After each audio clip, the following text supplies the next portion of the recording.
the dance Go no on, one dear. dared to He's offer. waiting. I'm a little Nightfall scared. wrapped Just follow Vesperhollow his lead. Castle in a You'll be veil of wonderful. lavender fog, turning its You black look towers into the beautiful tonight, silhouette my of a dear. sleeping beast. Thank you. The road to Go the on. gates curved Enjoy through the ball. dead-looking orchards and silvered thorn hedges, where ravens perched like judges waiting for a verdict.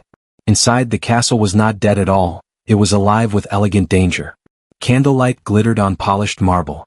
Crystal chandeliers burned with 100 little flames. Velvet drapes breathed in slow waves as if the building itself had a pulse. Tonight was the Sable Masquerade, a court tradition where vampire nobles gathered to trade alliances and pretend their immortal hearts didn't ache. Music spilled from the balcony, violins whispering sorrow, cellos humming like thunder far away. Laughter floated through the ballroom like perfume, sweet on top, sharp underneath. And at the edge of all that beauty stood Mira Halden, a human maid in a plain uniform of black and gray. Her hands were clean, her posture careful, and her stomach empty in the way poor people learn to accept as normal. She had arrived at the castle only 3 days ago, hired because the head housekeeper said she had quiet feet and no mouth. Mira kept her eyes low, her tray steady, and her breath even. But the first hook of this night, the first crack in everything, came when Mira noticed a corner of the ballroom that no candle seemed to reach. There, half hidden behind a curtain of dark red velvet, sat a small girl in a dress the color of midnight roses. Her pale hair fell in a soft sheet, almost glowing against the shadows. She didn't move like the other children of nobles, darting and giggling and performing for attention. She sat perfectly still, turning a silver pendant over and over between her fingers, again, like the world made sense only if the motion never stopped. Around her, the crowd moved as though she did not exist. A pair of noble women glided past, their masks jeweled. They looked right through the girl. A servant refilled goblets at the nearby table without once meeting the child's gaze. A young lord laughed loudly at a joke, almost stepping on the hem of the small dress, and didn't even apologize. Mira's chest tightened. She leaned toward an older maid carrying fresh linens. "Who is she?" Mira asked softly, careful not to draw attention. The older maid's eyes sharpened with warning. "Don't stare. That's Lady Elowen." Mira blinked. "The king's daughter?" The maid's mouth thinned. "Yes, and you will keep your distance. She doesn't do well with people. She hates noise.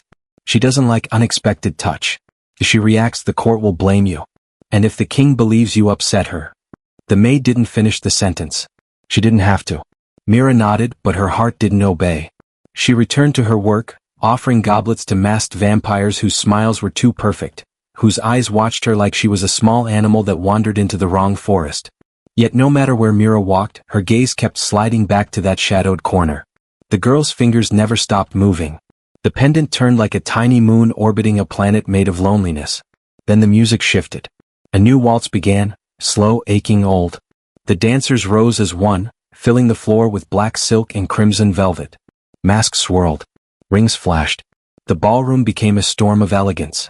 And still the child remained alone. Mira stood at the edge of the dance floor with an empty tray, feeling like the air had grown heavy. It wasn't just sadness. It was something sharper, the kind of quiet cruelty people used when they wanted to pretend they weren't cruel at all. Mira set her tray down. She walked. Every step felt like stepping into deeper cold.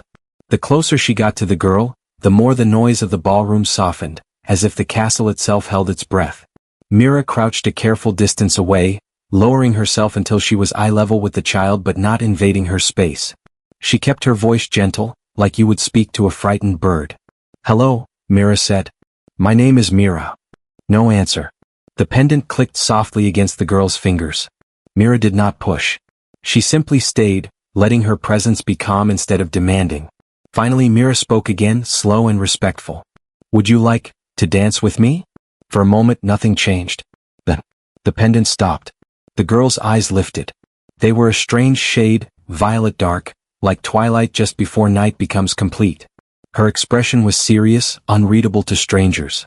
But Mira saw something underneath it, a careful attention, a mind measuring safety. The girl's hand hovered, trembling slightly. Then, as if choosing courage, she placed her fingertips into Mira's open palm. A small touch. A huge trust. Mira stood slowly, keeping the movement predictable, letting the girl follow at her own pace. She guided her to the edge of the dance floor, far enough from the loudest crowd.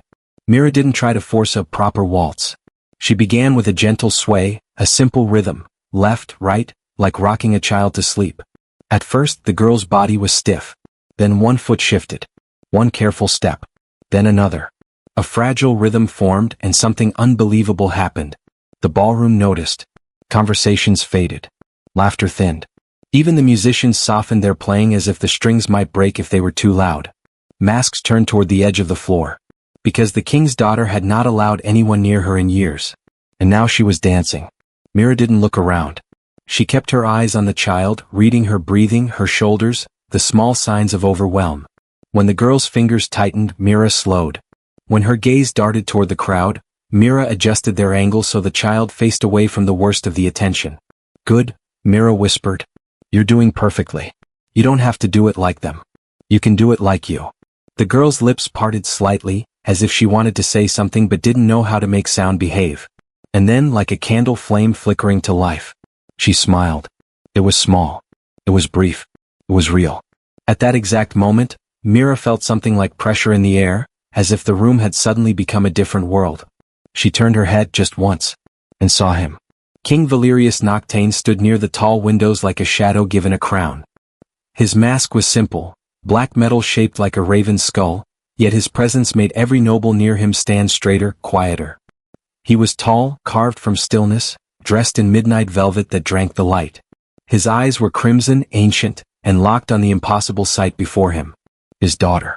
Dancing. With a human maid. His jaw tightened. A muscle ticked near his temple. His hands curled at his sides as if he were holding back something dangerous. But behind the coldness, Mira saw something else, something that looked like pain trying not to breathe. The girl turned under Mira's steady guiding hand, stiff but trying. The court watched like they were witnessing a miracle and a scandal at the same time. And Mira understood suddenly that this wasn't just about a dance. This was about a child the world had decided was too difficult, too different, too inconvenient for their pretty traditions. This was about what people do when they fear what they don't understand. The song ended. Mira didn't clap. She didn't praise loudly. She simply bowed her head to the girl like the girl was the most important person in the room. Thank you, Mira whispered. The girl blinked, then looked down at her pendant again, but her fingers were slower now, as if her body had remembered something warm. A servant approached quickly, eyes nervous. Lady Elowen, your father requests. The child flinched at the sudden voice. Mira stepped slightly to the side, creating space. It's okay, she murmured. Breathe with me. And hold out. The child's shoulders lowered a fraction. And then the king moved. He crossed the room with the smooth certainty of a predator who didn't need to hurry. The nobles parted without thinking. The closer he got, the colder the air became, as if grief lived inside his bones. He stopped in front of Mira. Mira curtsied, heart pounding. Your Majesty. His gaze moved from Mira to the child. His voice was velvet over steel. What have you done? Mira swallowed. She asked me. She was alone. A hush spread like ink. The king's eyes narrowed. You touched her. Without permission. Mira's voice remained soft, but it didn't shake. I offered my hand. She chose it. That answer, so simple, hit the room like a thrown stone. Because it placed the power where it belonged. With the child. The king looked down at his daughter. The girl's fingers held the pendant, but her body was steadier now, as if she had built a tiny fortress inside herself during that dance. Valerius's expression flickered. For the briefest second, Mira saw a man underneath the king. A father who had been drowning for a long time. Then the cold mask returned. You will leave, he said to Mira, voice low enough to be dangerous. And you will not approach her again. Mira's stomach dropped. Your Majesty. No. The single word was final. Mira glanced at the child one last time.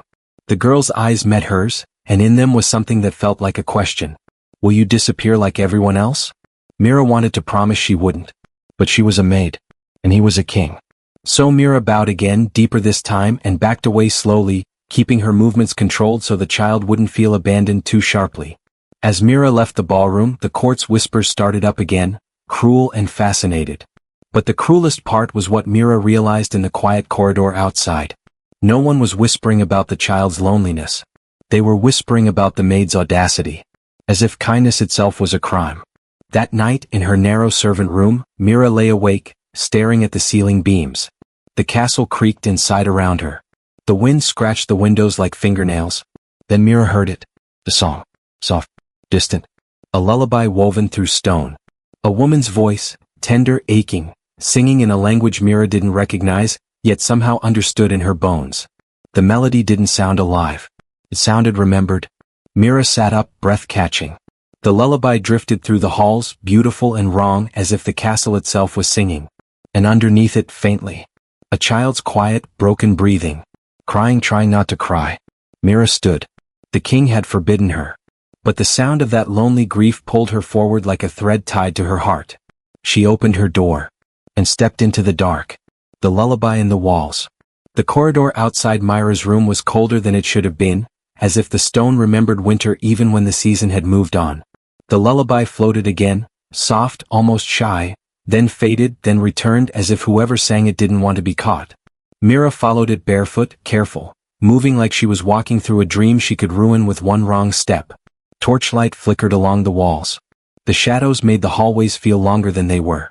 The deeper she went into the castle, the more the air smelled like candle wax and old roses.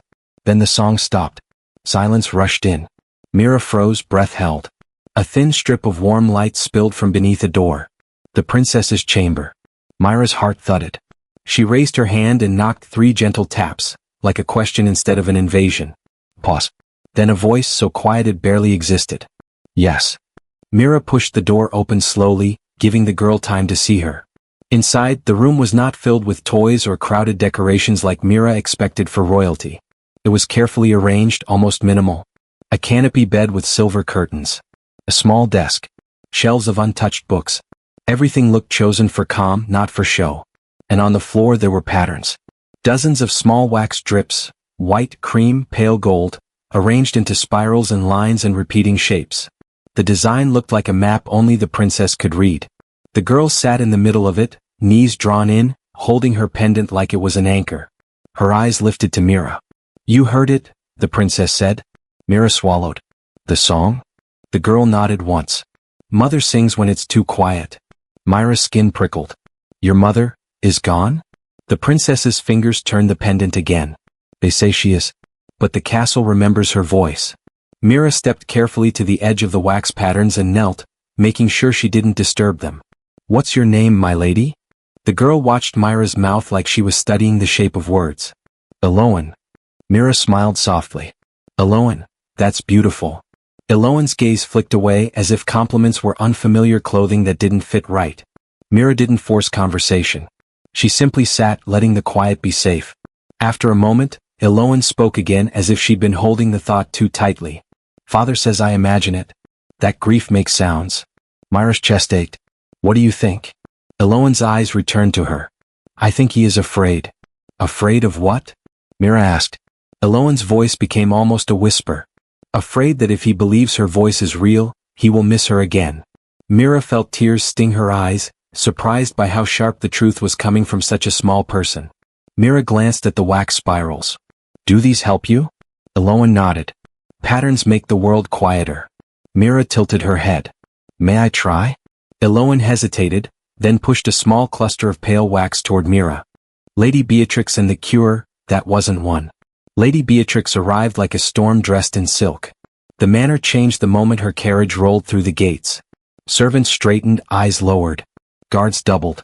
Even the candles seemed to burn smaller. Mara watched from the west wing corridor as Beatrix stepped inside, tall, flawless, smiling with a warmth that didn't reach her eyes. Her hair was pale gold, her jewelry ancient. She carried herself like the crown already belonged to her. She kissed Alaric's cheek as if she owned him. Brother, she purred, you look tired. Alaric's face stayed cold.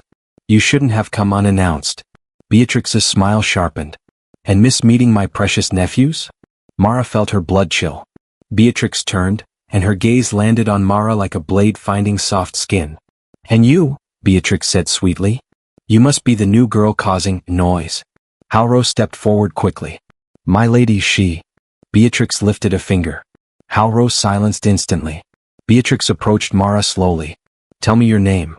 Mara, Mara said, keeping her voice steady. Beatrix leaned in, inhaling as if smelling fear. Ah, human. Mara didn't flinch. Beatrix's eyes gleamed. Humans are so fragile. Alaric's voice cut in. Leave her. Beatrix blinked, feigning innocence. I'm only welcoming your staff. Then she turned toward the iron door to the nursery. Mara stepped forward automatically, blocking the way. Beatrix's eyebrows lifted. Excuse me? Mara's heart hammered, but she didn't move. The children are resting. Beatrix smiled wider. How admirable. You think you can give orders in my brother's home? Alaric's voice dropped. Beatrix. Beatrix's gaze slid to him, playful but sharp. Brother, don't tell me you've grown sentimental. Then she looked back at Mara, voice silky. Move. Mara held her ground. They're not beasts. Silence. Beatrix's smile remained, but the air around it turned colder. What did you just call them? I called them children, Mara said, voice trembling but firm. And they deserve better. Beatrix laughed softly. Poor thing. You've been fooled by pretty faces and sad eyes. She stepped closer, lowering her voice so only Mara could hear. If you get attached, you'll die. Mara's stomach clenched. Is that a threat? Beatrix's eyes sparkled. It's advice. Then she brushed past Mara as if Mara were air and pressed her hand against the iron door. The lock clicked open. Mara's pulse spiked. No. Alaric moved faster than sight, appearing between Beatrix and the door, his eyes glowing violet. You will not, he said. Beatrix's face stilled, just for a second, then she sighed dramatically. Still obsessed with pretending you're in control. Alaric's voice was ice.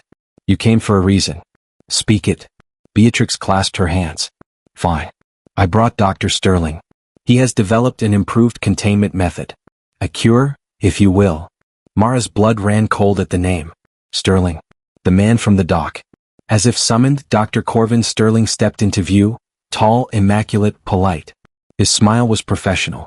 Your Majesty, he said smoothly to Alaric. My condolences for your burdens. Mara watched his eyes flick briefly toward the west wing, calculating. Sterling looked at Mara. Ah, the new maid. Mara kept her expression blank. Sterling's smile widened. How fortunate. That night, Beatrix hosted dinner in the grand hall. Mara wasn't invited, she was ordered to serve. It was humiliation dressed as duty. Noble vampires looked at her like she was a decorative object. Some whispered about the human experiment. Others smirked, asking if she enjoyed playing mother to monsters. Mara held her chin high and poured wine without shaking. Until Beatrix raised her glass and said loudly, to my brother's mercy. He keeps dangerous things locked away, even when his heart protests. The room laughed politely. Alaric's grip tightened on his goblet, but he said nothing. Mara's stomach burned with anger. Beatrix's gaze flicked to Mara. Tell me, Mara, she said sweetly, have you ever seen the princes hungry? Mara's throat tightened. Beatrix leaned forward. Because hunger is when the curse blooms. Sterling added calmly, the boys are unstable. Their blood is corrupted. Mara wanted to scream. Instead, she smiled politely. They've been calm since receiving proper nourishment. Beatrix laughed, delighted. Listen to her. She thinks feeding them solves centuries of darkness. Then Beatrix turned to Alaric, voice honeyed. Brother, let Sterling administer the treatment tomorrow. If it works, the world will finally stop whispering that the Night Crown cannot control his own heirs. Alaric's eyes flashed. And if it harms them? Sterling smiled gently. Impossible. I designed it to stabilize their biology. Mara's hands clenched beneath the serving tray. Because she knew exactly what stabilize meant when ambitious people spoke. It meant control.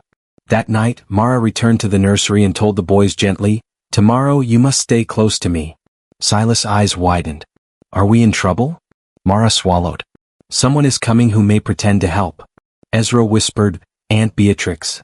Leo curled into Mara's side, trembling. She hates us. Mara's chest ached. Then we don't give her the chance. In the early hours before dawn, Mara sneaked back into the queen's sitting room and searched deeper. Behind a loose panel in the vanity, she found something wrapped in cloth. A small vial, empty with a faint residue at the bottom. And beside it, folded carefully, a letter in Isabella's handwriting, unfinished. If you find this, know that I tried. Beatrix's tonic is not medicine. Sterling is not a healer. They want my children weak. They want the crown. The rest was smudged as if tears had blurred it. Mara's hands shook. Proof. Not enough to convict, but enough to break a lie. When Mara returned to the nursery, she found Alaric standing inside, staring at his sons while they slept. He looked like a man watching something he'd been denied. Mara froze. Alaric didn't turn. My sister thinks I will agree to Sterling's procedure. Myra's throat tightened. Because your mind doesn't follow their rules. And instead of learning, they choose fear. Elowen's pendant stopped. Then she whispered something that made Mira's skin prickle. They're afraid because they can feel it. Mira blinked. Feel what? Elowen's eyes lifted toward the ceiling, listening. Mother's song. It's louder. Mira's heart pounded. Because the castle wasn't just remembering. It was waking. That night, Mira was ordered to serve at a smaller gathering, a private court supper. Vesperhollow was there. So were many nobles who watched Mira with hungry curiosity. And at the far end of the hall, King Valerius sat like a statue. Mira felt his gaze on her the entire time. Not anger. Not curiosity. Something deeper. As Mira poured wine, a noble accidentally bumped her shoulder, sloshing dark liquid down her sleeve. Laughter erupted. Clumsy human, someone murmured. Mira wiped her sleeve and kept moving. Then another accident. A tray shifted. A goblet broke. More laughter. The humiliation was carefully designed, public enough to shame, subtle enough to deny. Mira's cheeks burned, but she didn't break. And that refusal to crumble made the court more cruel. Until finally Vesperhollow leaned toward the king and said sweetly, loud enough for others to hear, "Your Majesty, it's touching how the maid thinks she can heal what your blood could not." The hall went still. Valerius's fingers tightened around his goblet. Mira realized this was a trap. A social test. Would the king defend his daughter's dignity, or let the court continue? Valerius set the goblet down. Slowly. Then he spoke, voice quiet but absolute. Enough. The words slammed through the room harder than a shout. Vesperhollow's smile faltered. Majesty? Valerius's eyes lifted, crimson and ancient. You will not speak of my daughter again. A noble stammered, we meant no harm. Valerius's gaze flicked to him. You never do. And yet harm follows you like a loyal hound. The room chilled. Mira felt it, power restrained by discipline. Then Valerius looked at Mira. After supper, he said, you will come with me. Mira's stomach dropped. The nobles watched like they were witnessing a sentence. Mira bowed. Yes, Majesty. And far away deep in the castle walls, the lullaby rose louder than before. The king's secret and the girl's gift. Valerius led Mira through corridors the court was forbidden to enter. The walls here were older, darker, etched with symbols that looked like languages carved by time itself. The air smelled like iron and frost. They reached a door sealed with silver markings. Valerius placed his palm against it. The markings glowed. The door opened. Inside was a hidden music chamber, dusty, untouched, lined with instruments that hadn't been played in years. A grand harp, violins, a piano covered in cloth, and in the center, a portrait. A human woman with warm eyes and gentle hands. She wore a pale blue gown and held a white rose. Mira's breath caught. Valerius's voice was rough. My queen. Mira stared. She was human. Yes, Valerius said. And kinder than any immortal I have ever known. Mira whispered, Elowen's mother. Valerius nodded once. His jaw clenched like he regretted every memory because it still hurt. She sang, he said. She believed Elowen's mind was a gift, not a flaw. She could calm storms in my blood with one song. Mira swallowed. Then why did you let the court treat your daughter like she's invisible? Valerius's eyes flashed. But instead of anger, he looked exhausted. Because when they look at her, he said, voice breaking just enough to feel real, they also look at what I lost. And I cannot bear it. Mira's chest tightened. So you abandoned her, to avoid your grief. Valerius's face hardened. I protected her. Mira met his gaze. Protection that feels like loneliness is not protection. It's a cage. Silence. Valerius turned away, hands curling. You do not understand what sleeps inside her. Mira's skin prickled. What do you mean? Valerius's voice dropped. Elowen hears things others cannot. Not metaphor. Not imagination. Real things. The castle. The dead. The ancient. Mira remembered Elowen's words. They're afraid because they can feel it. Valerius continued, when my queen died, she left more than grief. She left a barrier broken. And Elowen, because she is between worlds, became a doorway. Mira's heart pounded. A doorway to what? Valerius's eyes burned. To the hollow choir. The name itself sounded like cold. Valerius stepped closer. They are spirits, ancient, hungry, drawn to royal blood. They cannot cross fully, unless invited. Mira's mouth went dry. And Elowen invites them? Valerius shook his head sharp. No. She resists them. But the more distressed she becomes, the thinner the veil. Mira thought of the nobles mocking her. Of the foot raised to crush her patterns. Of the humiliation designed to overwhelm. Mira's voice turned deadly calm. So Virilia is not just cruel. She is dangerous. Valerius's jaw clenched. She suspects. Many do.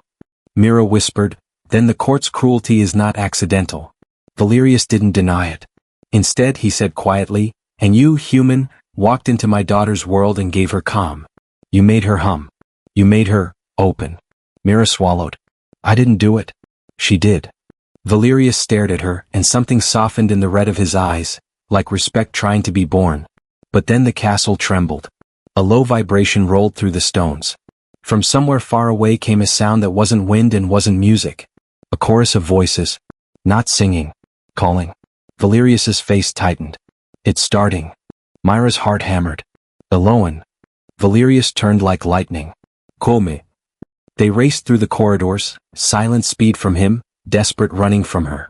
When they reached Elowen's wing, servants stood outside, terrified. The princess's room, someone gasped. We heard. Valerius threw the doors open. Inside, candles flickered wildly. Wax patterns covered the floor in frantic spirals, not calm ones. Elowen sat in the center, rocking slightly, hands over her ears. And the lullaby, her mother's lullaby, was now loud enough to shake the air. But it had changed. It was twisted by another harmony beneath it. Something ancient. Something hungry. Mira rushed forward, stopping at the edge of the patterns. Elowen, look at me. Elowen's eyes were wide with fear.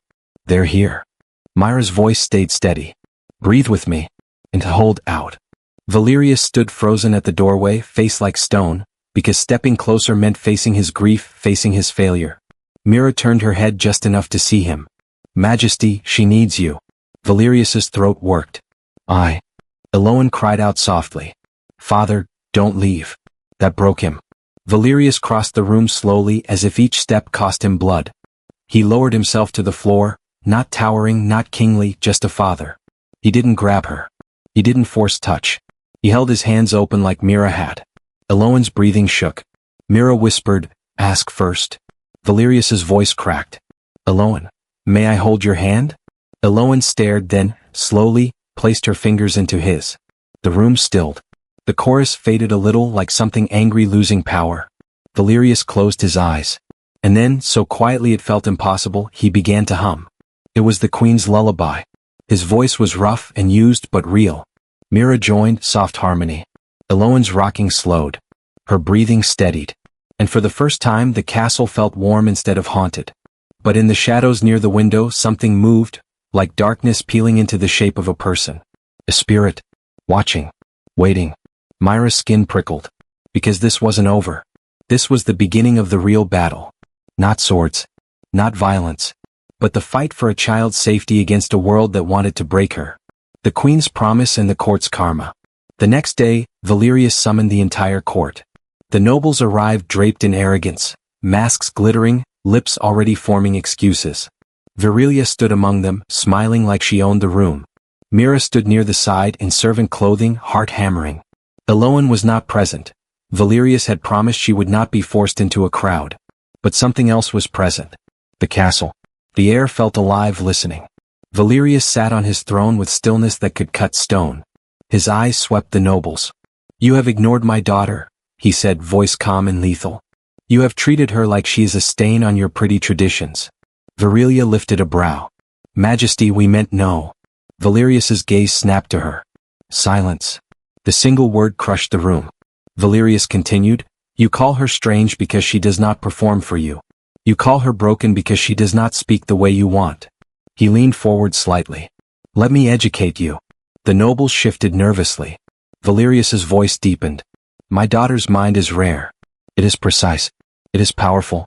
She hears what you cannot. She senses what you pretend is not there. And because you feared what you did not understand, you chose cruelty. Mira felt heat behind her eyes. Because this wasn't just fantasy. This was truth. People punish what challenges their comfort. Valerius lifted one hand. Guards brought forward a sealed silver box. Valerius opened it. Inside was a pendant, matching Elowen's. Virilia's smile finally faltered. Majesty, what is? Valerius's eyes burned. This belonged to my queen. Mira's breath caught. Valerius held it up. When she died, the castle kept her song. Not as a curse, but as a promise. He turned toward the hall, voice carrying. A promise that Elowen would never be alone. Verelia swallowed. Majesty.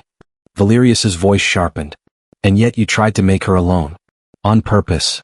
A ripple of shock. Verelia forced a laugh. That's absurd. Valerius rose. The entire court went still. He walked down from the throne, slowly, deliberately, until he stood in front of Verelia. You mocked her patterns, he said. You triggered her distress. Verelia's eyes darted. I don't know what you mean. Valerius lifted his hand. The air turned colder. Not violent. Not bloody. Just supernatural truth pressing down. Valerius said, you wanted the veil to thin. Verelia's mask cracked, fear showing. No. Valerius's gaze slid to the other nobles. And many of you laughed. Many of you watched. Many of you did nothing. Instant karma isn't always dramatic explosions. Sometimes it is public truth. Valerius turned, voice ringing. From this day forward, any noble who disrespects my daughter will lose court privileges. Titles. Influence. I will strip you of everything you pretend makes you important. A lord stammered, Majesty, please? Valerius cut him off. You thought mercy was weakness. You thought kindness was entertainment. He looked over his shoulder, toward Mira. And you, he said, voice lower, a human maid, showed my court what royalty actually is. Mira's knees almost weakened. The court stared. Because a maid being praised by the vampire king was a revolution. Valerius turned back to the nobles. The maid will become my daughter's appointed guardian companion. She will be treated with respect. Any insult against her is an insult against my blood. Verelia's face twisted. You can't, she's human? Valerius stepped closer, eyes like embers. My queen was human. Silence dropped like a guillotine. Then Valerius said something that made every vampire in the room stiffen. And if any of you cannot accept that, you may leave my kingdom and never return. That was the karma. Not death. Not gore. Exile. Social downfall. A throne reminding a court that cruelty is not sophistication. Verelia's voice shook. Majesty, you're making a mistake. Valerius's tone was quiet. No. I made my mistake 7 years ago, when I let grief turn into distance. He turned away from Verelia and addressed the hall one last time. My daughter will not be punished for being different. Then the meeting ended. The nobles left in stunned silence, their masks suddenly feeling like lies. That evening Valerius came to Elowen's room with Mira. He knocked, 3 gentle taps. He waited. Elowen's voice came softly. Yes. Valerius entered slowly, not like a king but like a man learning how to be safe. Elowen sat among calm spirals now, wax arranged with beauty instead of panic. Mira sat nearby, hands folded, steady presence. Valerius knelt, keeping distance. Elowen, he said gently, may I sit with you? Elowen watched him carefully. Then nodded. Valerius sat. Mira didn't speak. She let the moment belong to them. Elowen's pendant turned once, then stopped. She looked up at her father. You stayed. Valerius's throat tightened. I will keep staying. Elowen whispered, Mother's song is quieter. Valerius nodded, eyes bright with something that wasn't weakness, something brave. Because she knows you are not alone. Mira felt tears slip down her cheek, silent. Elowen looked at Mira. Dance again? Mira smiled. If you want. Elowen looked at her father. Will you watch? Valerius's lips trembled, like a smile remembering how to exist. No, he said softly. This time. I will join. Mira stood and offered her hand, open, patient. Elowen placed her fingertips into it. Valerius asked, May I hold your other hand? Elowen hesitated, then gave it. The 3 of them, human maid, vampire king and a child the world had ignored, began to sway in the candlelight. Not a perfect waltz. A real one. A gentle rhythm made of consent, patience and love. And somewhere in the castle walls, the queen's lullaby rose one last time, not haunting, not cursed, but warm. Like a blessing. And in that quiet room, the moral of the whole story settled into the air like truth.